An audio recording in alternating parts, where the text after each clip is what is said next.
Well, on the way to the Waukesha Expo to go to the Rummage-O-Rama. More of a education. I need more of one.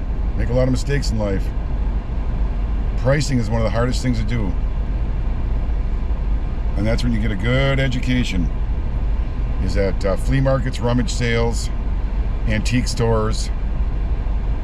Because watching TV, you know, pickers and all that kind of stuff, that stuff is so inflated, the prices.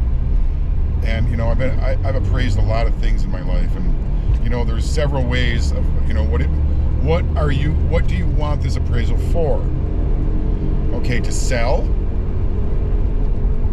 for estate, retail, or fire to replace it. And that's where you run into the biggest money problems, is the replacement value of things. So if I have a 1700 flintlock pistol from France, from the Revolutionary War, it's been handed down through 6 generations of my family, what is it worth? Well, first of all, that's an unrealistic appraisal, but it's still an appraisal. So of course, if you got to go and travel the country to find this flintlock gun in the exact shape that you've been in, and the gun is in an antique store, let's say in Rockford, Illinois, because I've actually witnessed this, $3,500 for that weapon. Well, if I'm an appraiser and I live in New York State and I don't know of anybody that's selling those weapons, but yet a collector has them in Rockford, Illinois, how much does it cost to travel to Rockford? How much does it cost to make these trips? How much does it cost for, you know, all this stuff? How much does it cost to replace that gun? Like I say, there's so many different ways for appraisals. So they're very hard to do. And that's why you ask, what's it for? It's like when the real estate appraisal says, how much are you looking to get? Well, as much as I can. But no, the market only will bear this, but yet I need this for my new house, and, you know, so they can fudge it a little bit. And that's why they'll ask you, what are you looking for? It's just like me when I'm appraising. I've never been a certified appraiser. Never in my life. Just an auctioneer.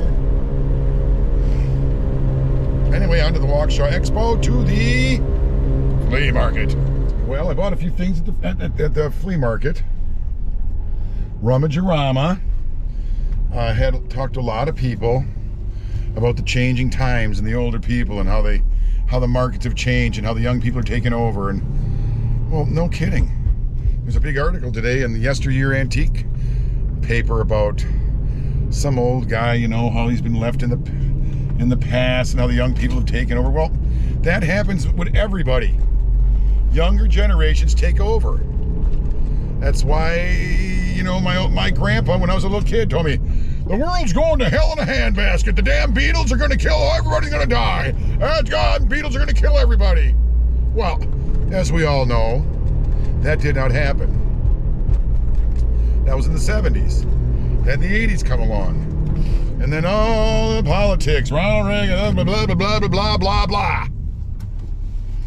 Okay, so what happened? Ronald Reagan changed the world? No. The world still rolls on. Times change. The only thing for certain in this world is it's going to change everything about it.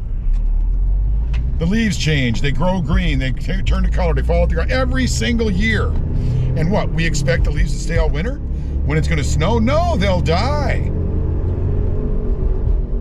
Anyway, the times are changing. I mean, when the 90s came in 1991, I was a block truck driver delivering basements.